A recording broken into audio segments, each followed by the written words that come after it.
If you've followed my work for the past couple of years, you know and remember that the Samsung Galaxy S21 FE has been one of my most recommended phones ever. It has made to most of my best of lists. It has been a part of my best under 50,000, best under 40,000 and best under 30,000 as well. Now the S21 FE is back in a slightly different avatar with Snapdragon 888 inside and this navy blue color. But how much does a change in a chip inside the phone affect the overall usage and experience? Well, that's what we're going to find out in this video made in collaboration with Samsung. Hi, I'm Ashad. You're watching Trakin English.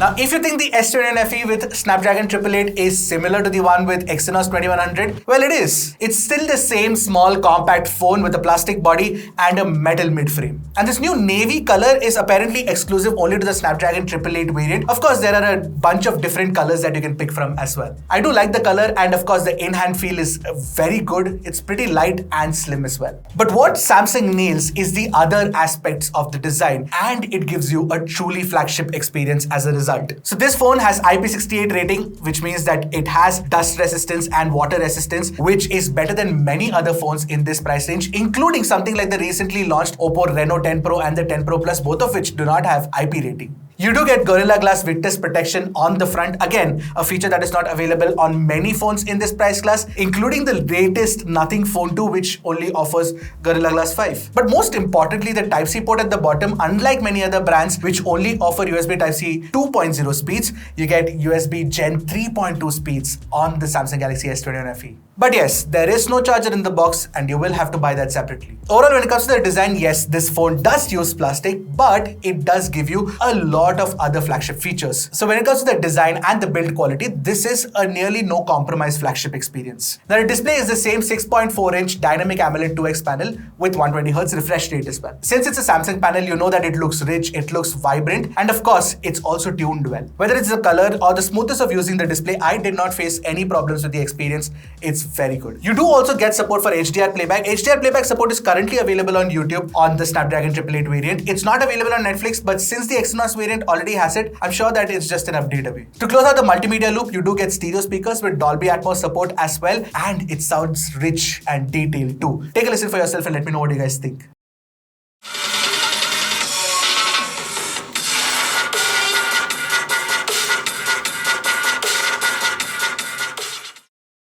Of course, a part of the display is also the in-display fingerprint scanner, very fast to unlock, no problem whatsoever. The haptic feedback also is an X-axis vibration motor. It's good enough, but it could have been slightly tighter in my opinion. Now talking about the Snapdragon 888 chip, it's a 3-year-old chip. It's based on the same 5nm fabrication process that was used inside the Exynos 2100 as well. But since it's a Qualcomm chip, it's slightly more powerful and slightly more efficient as well. In AnTuTu version 9 and Geekbench version 6.1, we got a higher score on the Snapdragon variant compared to the Exynos variant. Even the throttling performance has been improved and it's definitely better than the Exynos variant, but it definitely could have been better. In regular usage, the phone is very responsive. It doesn't have any stutters whatsoever, whether you're using Twitter, whether you're using Gmail, whether you're using regular browsing, all of that works really well, no complaints whatsoever. But this is definitely not meant to be a performance monster or a gaming phone per se. Yes, you can play games on it, but phones with Snapdragon 8 Plus Gen 1 would be better suited for gaming. By the way, the SD888 version of the S21 FE comes in only one variant with 8GB of LPDDR5 RAM and 256GB of internal UFS 3.1 storage. I'm glad that the base storage has been upgraded from 128GB to 256GB now. Battery inside continues to be a 4500 mAh unit, and of course you get 25W fast charging speed supports and 15W wireless charging as well. The wired charging speeds could definitely have been faster considering the competition around. Now compared to the Exynos variant, which is what a lot of people would be wondering, the Snapdragon variant does offer better battery life. In regular usage, you can expect about a full day's worth of usage. Having said that, there are definitely many phones out there that do offer better battery performance than the Galaxy S21 FE, so keep that in mind. Now the one reason why I am really inclined to recommending the Snapdragon variant of the S21 FE is the kind of image signal processing that you get with it, because the kind of pictures that we got with the phone were exemplary. The specs are the same as the Exynos variant. You get a 12 megapixel primary camera with an aperture of f1/8, and apart from that you also do get an 8 megapixel 3x telephoto camera and a 12 megapixel ultra wide as well. On the front, there's a 32 megapixel selfie shooter. Now, what we noticed in our testing is that the skin tones of people are far more natural looking now compared to the Exynos version. I was surprised at how well it has been improved. And it's not just with the rear camera, but also selfies. The skin tones are just so much better. The difference between the Exynos and the Snapdragon variants is clearly visible here. I also really enjoyed shooting portraits with the 3x telephoto. The portrait algorithm is much better tuned with its gradual depth of field effect on the Snapdragon 888 variant. Plus, the edge cutout continues to be fantastic. I'd say Samsung's portrait algorithm is the best in the industry right now, and you can see from the pictures shot using the device. In fact, why don't you take a look at this three-way comparison of portrait shots from the S21 FE 888 variant, Nothing Phone 2, and the OnePlus 11R. You can tell how Samsung is just far superior. The HDR performance has also been slightly improved to pick out more details from the shadows. The S21 FE's night mode pictures look superb too. It offers better exposure, more details, and better noise control compared to the Exynos variant. Clearly, the multi-stack processing on the Snapdragon ISP is much superior. Now, you can also record videos at 4K 60 FPS using the primary camera and the front camera as well. Almost every other Android phone in this price class offers you only 1080p video recording, even if they offer 30 FPS or 60 FPS. You know, after using the cameras on the S21 FE, I feel that this is one of the most consistent and impressive cameras out there under Rs 50,000. Dare I say it could be the best under Rs 50,000 as well. In fact, why don't you guys let me know if you want a proper camera shootout of the S21 FE 888 variant against other phones in this price class. Also, when it comes to network performance, the S21 FE is no slouch. You do get support for 12 5G bands, and apart from that, you also have support for Wi-Fi 6, NFC, and of course, Samsung Pay works too. By the way, the call quality through the earpiece is fantastic. You can hear the calls crystal clear. S21 FE comes with Android 13 out of the box, and of course, it's running One UI 5.1 on top of it. Couple that with a software update cycle of 3 plus 4 years, you can expect the phone to last until Android 16. Plus, One UI is one of my favorite skins around. It's feature-rich, it's detailed, you've got a lot of options. Plus, of course, you've got the very awesome Good Lock app as well. So the S21 FE with 888 is priced at 49,999, and you get a 5,000 instant discount on certain cards and 10% instant cashback on certain other cards, which brings the price down to 44,999, which is for the 256GB variant of the phone. And yes, of course, it's more expensive than the Exynos variant, but it does also have slightly better overall performance and slightly better battery life as well. But more importantly, you do get a much